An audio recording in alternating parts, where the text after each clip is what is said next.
El movimiento estudiantil 2006 en Chile, también conocido como Revolución Pingüina, se trató de un periodo de manifestaciones y protestas a lo largo de todo Chile durante los meses de abril hasta junio del mismo año.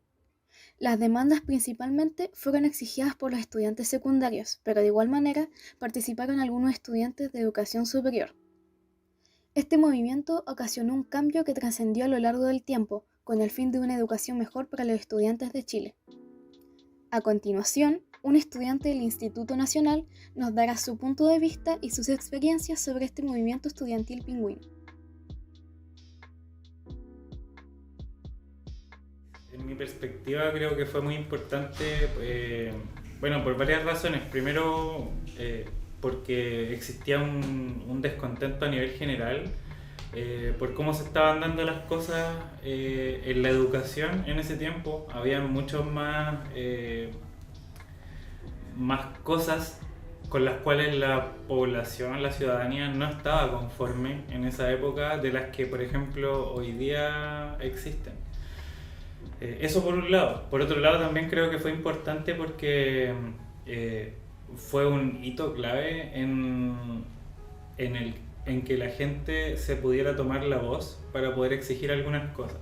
Como que en verdad, de hecho si uno analiza por ejemplo noticias o cosas desde el 2006 en adelante, muchas personas como que mencionan la revolución pingüina como un momento en el cual la gente...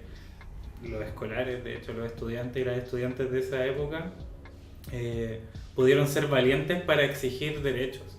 Y eso, de hecho, se tomaba como una imagen al momento de hacer cualquier otra cosa. Por ejemplo, el estallido social del año 2018, sí, el estallido social del año 2018, recuerdo muchos noticieros que decían como que incluso la gente entrevistada también lo comentaba, decía como, bueno, nuevamente los estudiantes dando la cara por la ciudadanía, o sea, como que mucha gente lo mencionó y eso es porque quedó como en la conciencia colectiva de Chile, el hecho de que los estudiantes son capaces de ir y decir con qué no están de acuerdo.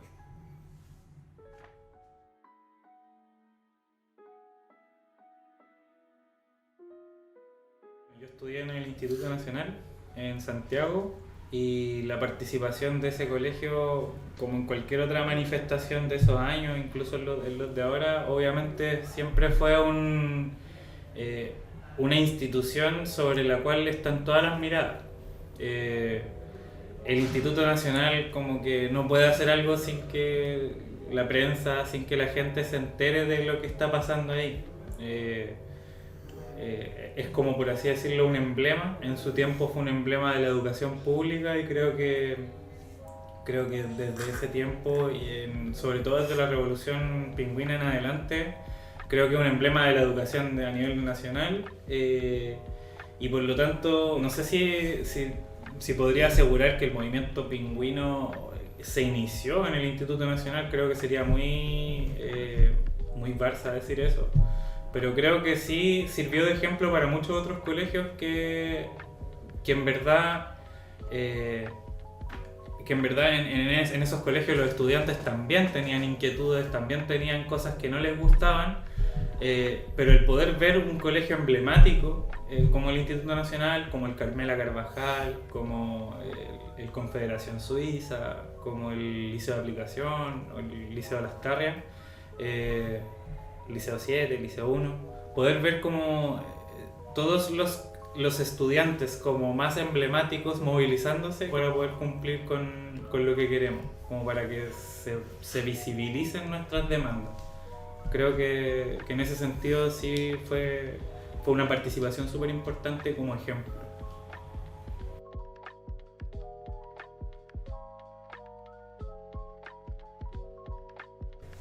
Eh, Algo que tiene Chile es que es un país súper centralizado y la gran cantidad de noticias o la gran cantidad del foco de las noticias o de la prensa en general siempre está en Santiago.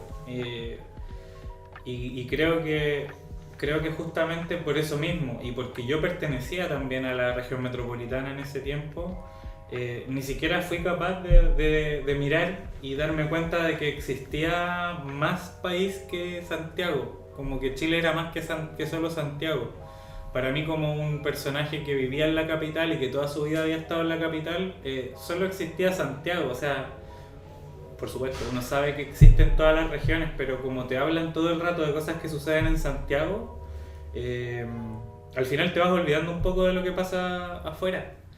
Y hoy que vivo hace 3 años en esta región, como que considero muy importante el hecho de que se visibilicen las cosas que pasan en otros lados, porque hay demandas ciudadanas, hay cosas que se pueden observar y que no tienen nada que ver con la realidad de la capital, con la realidad de la región metropolitana.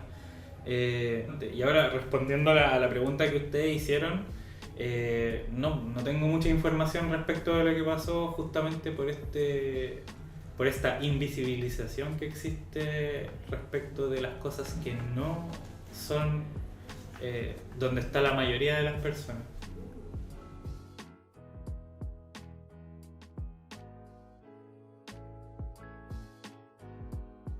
Fácil llevarlo a un solo punto en la historia del país, que es lo mismo que nos pasa, o que me pasa a mi generación, por ejemplo, cuando se habla del golpe militar, por ejemplo. Como que se habla del golpe militar como si fuese un punto en la línea de tiempo. Y bueno, a mí que me tocó estar en el 2006 siendo estudiante, para mí no fue un punto en la historia, para mí fue un proceso. Yo vi el antes, vi movilizaciones que partieron en el año 2004, 2005, que tenían distintas demandas. Vi o participé de conversaciones en consejos de curso, en consejos con otros colegios, por ejemplo, en los cuales se hablaba respecto de que la educación en Chile no era igual que, por ejemplo, en otros países cercanos, y que había muchas cosas injustas dentro de la educación en Chile. Entonces, creo que en un comienzo no se pudo apreciar la importancia de poder alzar la voz y decir las cosas que no estaban bien, pero con el tiempo, durante el mismo proceso, cuando ya se empezaron a dar las tomas, los paros, primero en las principales comunas de la capital y luego en todas partes, y tú veías las noticias y en las noticias te hablaban de cómo todos los liceos de Chile estaban en paro o estaban tomados. En verdad tú mismo te ibas dando cuenta de que algo que partió como algo muy pequeño empezó como a tomar forma. Entonces creo que en un comienzo no, pero luego sí ya éramos conscientes de que habíamos llegado a un punto súper importante. Amplia adhesión alcanza el paro nacional convocado por los secundarios. Estudiantes defienden su unidad y piden dialogar sobre cambios a la Ley Orgánica de Educación. Los separa de poner movilización.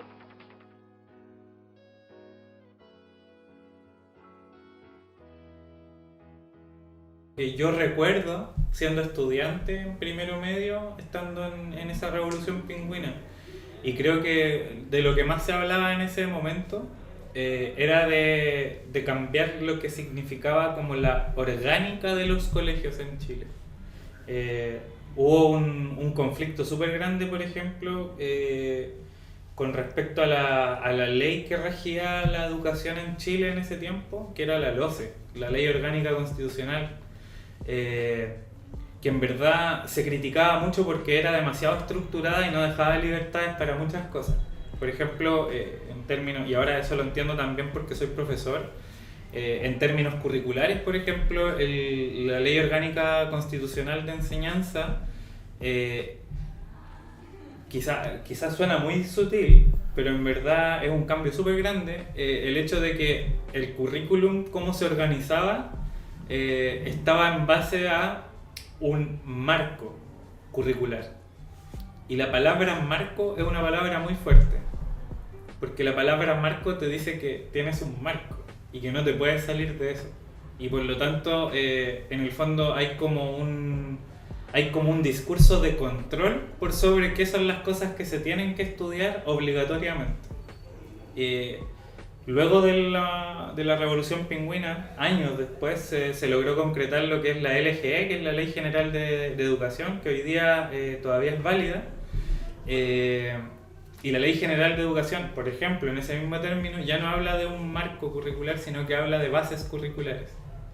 Y en el fondo te permite, claro, esta es la base de los conceptos o de las cosas que se tienen que ver en el colegio, pero tú puedes agregarle más cosas. Te da una flexibilidad diferente. Entonces, creo que la importancia, uno de los objetivos principales, fue como cambiar la mirada que había de romper un poco esta estructura legal que tenía, que competía la Constitución en lo que era la educación particularmente. Como poder darle una mirada y decir, siempre hemos estado haciendo las cosas de esta manera porque la ley lo dice, pero ¿qué pasa si cambiamos la ley? ¿Qué pasa si podemos mirar esto de nuevo y ver que en verdad la ley no es algo tan absoluto y que en verdad sí se puede cambiar? Yo creo que ese era como el principal objetivo en ese momento de la Revolución Pingüina. El poder dar una mirada distinta a cosas que se creían absolutas y que no podían cambiarse. Particularmente la ciudadanía escolar, los escolares estaban exigiendo educación en Chile que fuera buena y que todos tuvieran acceso a la misma educación. Algo que hoy día en Chile, por ejemplo, no se ha logrado. O sea, claro, cambió la ley de educación, pero las condiciones de educación no son las mismas para todos los niveles socioeconómicos en este país, por ejemplo.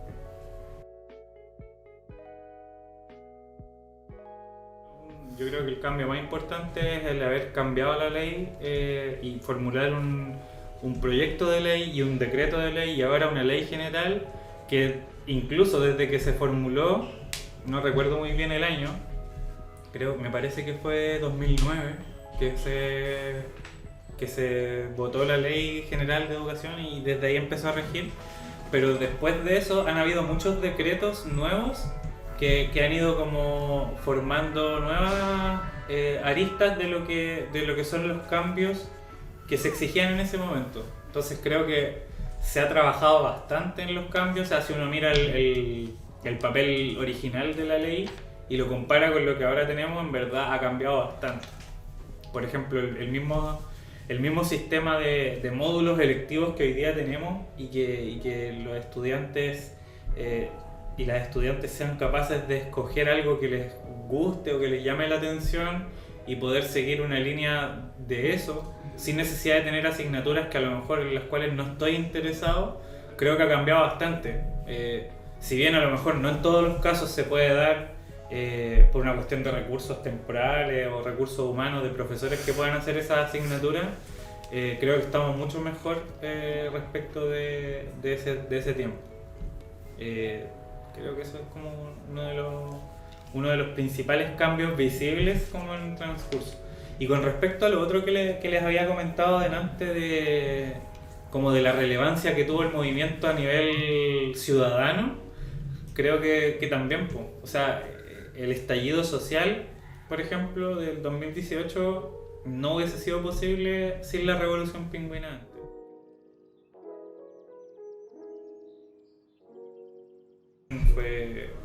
Es súper importante, o sea, si yo, estudiante de un colegio en cualquier parte de Chile, no tengo acceso a información importante que me digan en la prensa o que salga en el diario, nunca me daría cuenta de que en verdad hay miles de personas que son exactamente iguales a mí o que están en la misma situación que yo, exigiendo derechos, saliendo a las calles, tomándose los colegios, haciendo paro.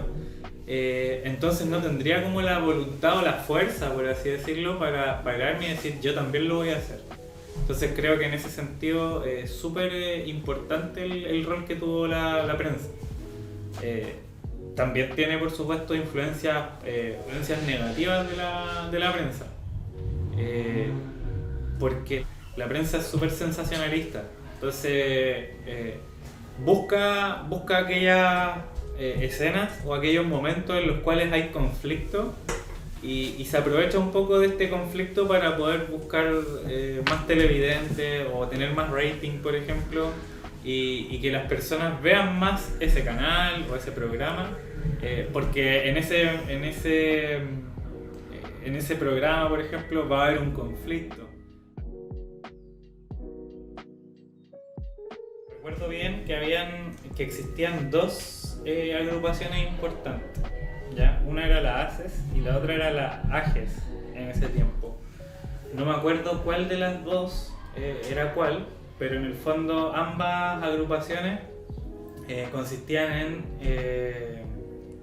equipos que estaban compuestos por presidentes de centros de alumnos de diferentes colegios.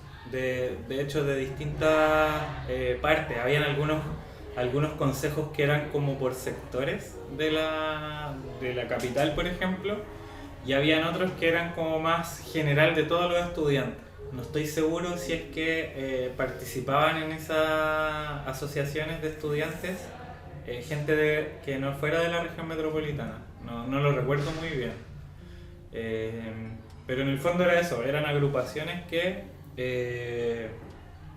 en el fondo trataban de totalizar, por así decirlo, las demandas de todos los estudiantes y poder llevarlas como los cabecillas o como las cabecillas de este movimiento estudiantil. Por supuesto que tuvieron un rol político, o sea, la importancia de esa agrupación fue política en el fondo, de poder establecer a la voz pública qué era lo que estaba pasando, porque todos los colegios estaban en toma, porque claro, por una parte tenías el estamento de los estudiantes, tenías en las noticias, te mostraban todo el rato el enfrentamiento de estudiantes con carabineros, por ejemplo, pero en verdad poco, de repente, como te digo, la prensa era tan sensacionalista que poco se mencionaba respecto de por qué los estudiantes estaban en paro, por qué los estudiantes estaban en toma, estaban movilizados. Al principio, de hecho, lo que más se veía era enfrentamientos entre estudiantes y carabineros, porque eso era lo que más llamaba la atención. Entonces, claro, la ACES, como ustedes me preguntaron, tiene el rol de poner un poco de orden, de poder decir, oye, no estamos jugando, no estamos tirándole piedra a los pacos porque sí, no es un juego, esto no es que queremos perder clase, esto es una demanda por cosas que nosotros pensamos que es lo correcto. Creo que fue bastante bueno, o sea, más allá de que quizás no todas las ideas estaban representando a todos los estudiantes, porque por supuesto que no toda la masa de estudiantes de Chile tenía las mismas demandas, o sea, hay demandas distintas, y de hecho pasó también que a veces se confundían algunas cosas, porque una cosa eran las demandas por la educación en general de Chile y otras cosas eran demandas particulares de los colegios, porque habían colegios que estaban en condiciones terribles, de poco aseo, condiciones precarias, de infraestructura, peligrosa, etcétera. O sea, se mezclan un poco las demandas colectivas con las demandas individuales de cada colegio, y de hecho eso yo creo que hizo perder un poco de fuerza al movimiento en su momento. Pero claro, siempre estaban estos personajes que eran como las cabecillas del movimiento, que venían un poco a ordenar la cosa, como a poder decir, oye, estas son nuestras demandas, por eso nosotros estamos movilizándonos y les queremos mostrar como a todos que en verdad nos estamos juntando entre personas de distintos colegios porque estamos generando propuestas a nivel colectivo, no estamos solos, no es solamente la gente del Instituto Nacional protestando, exigiendo cosas, sino que todos los colegios de cierta parte estamos de acuerdo en pedir esto. Entonces creo que en ese sentido el liderazgo fue bastante positivo, porque pudo transmitirle a la ciudadanía un orden de lo que estaba pasando.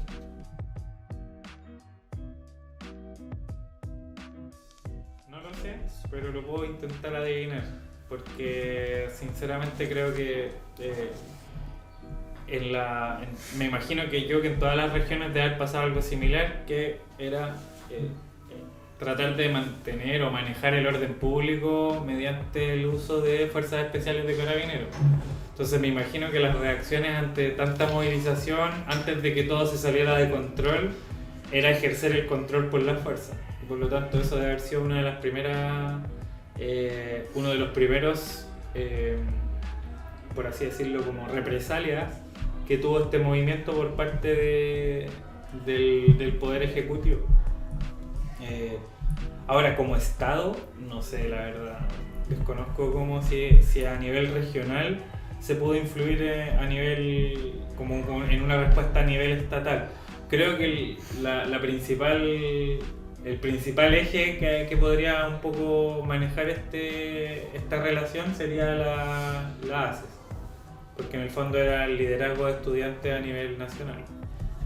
Por lo tanto eran demandas escuchadas a nivel nacional, o sea, de estudiantes que participaban a nivel nacional, escuchadas por subsecretaría del Ministerio de Educación o el ministro, el ministro Martín Silich, era el ministro de Educación en ese tiempo. Creo que en el fondo, claro, por ahí está un poco la representatividad, no era de manera directa, pero sí de alguna manera el Estado tuvo que responder a esto. De hecho, para mencionarle como cosas que sucedieron por este movimiento, es que hubo una destitución de mucha gente del Ministerio de Educación.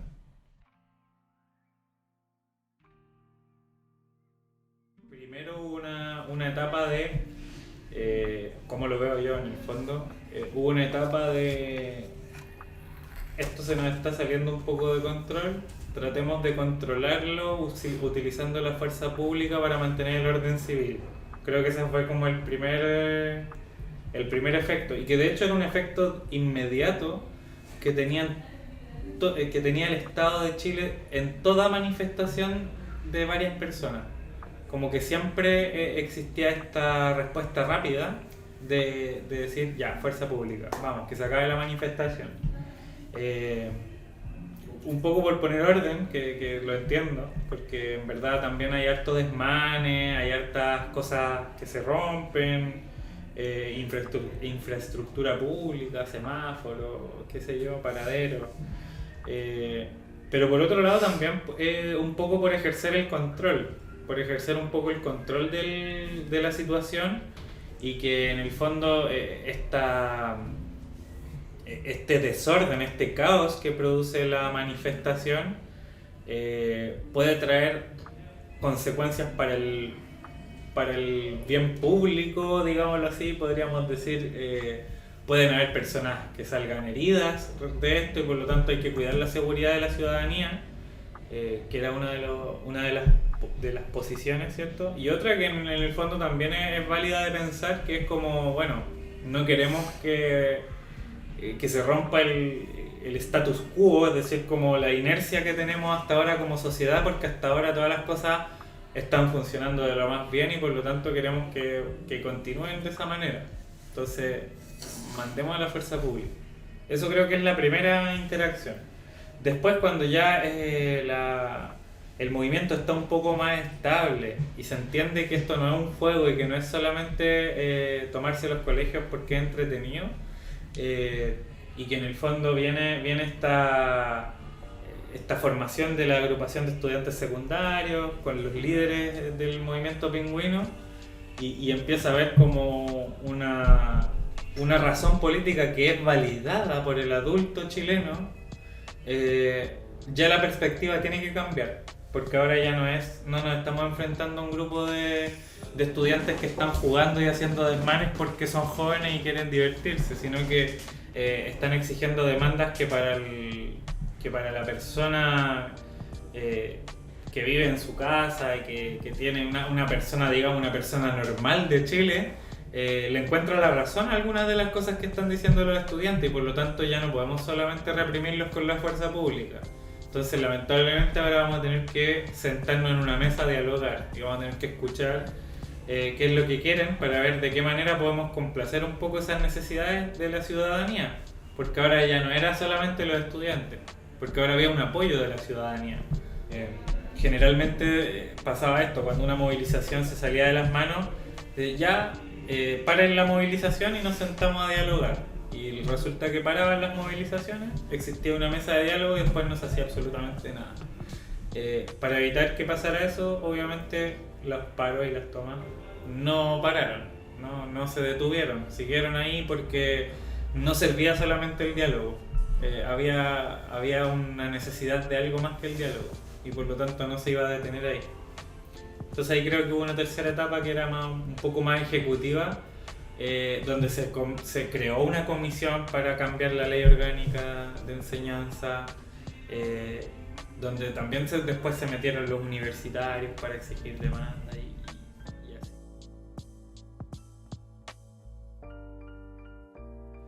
Bueno, en primer lugar, si yo estoy manifestándome y viene la fuerza policial a opacar mi manifestación, que en su comienzo puede ser libre, ¿cierto? Y ya no me siento tan libre, y me doy cuenta y observo la historia y me doy cuenta que en verdad siempre termina pasando lo mismo, digo no, o sea, como que en verdad esta represión no puede callarme, no puede ser que porque vienen personas a llevarme detenido o a pegarme con una luma, yo voy a tener que callarme, porque eso de hecho no es lo que no es por lo que vela la Constitución de Chile. La Constitución de Chile y más allá de Chile, los derechos humanos permiten que uno se pueda expresar libremente. Entonces, si no me están dejando expresarme libremente y me están opacando por medio de la violencia, la única manera que tengo yo de poder competir contra esa violencia es la violencia en masa, ¿ya? Y ahí también se dan estas situaciones en las cuales los carabineros se ven disminuidos por la cantidad de estudiantes que hay en esas movilizaciones y no son capaces, no dan abasto para poder controlar a la cantidad de estudiantes que estaban manifestados en ese momento. Entonces creo que esa es como la primera respuesta de los estudiantes, el manifestar y decir no loco, no me vas a parar, como que yo voy a seguir porque lo que estoy haciendo es súper válido.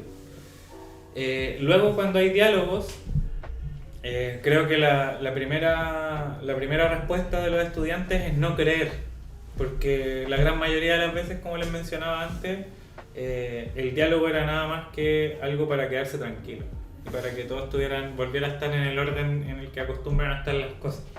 Entonces creo que la segunda acción de los estudiantes es no creer y seguir manifestándose. Hay algunos que están por la línea dura, que creen que un gobierno se hace fuerte cuando demuestra fuerza o brutalidad, podría yo agregar, en las calles.